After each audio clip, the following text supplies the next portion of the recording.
Hello everybody, my name is Mohammed Hassan. This is a simple tutorial presentation about my role in Houston Public Library as a trainer driver.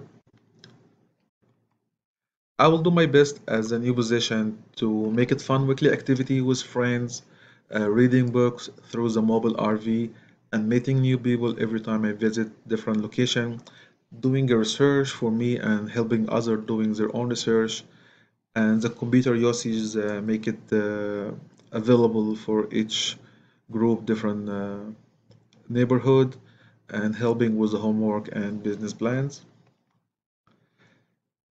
As a library in the 21st century, it should helping innovation and cutting the edge. We have the latest technology through this mobile RV and embedded into our community using each resource we have regarding the age and the background and every neighborhood.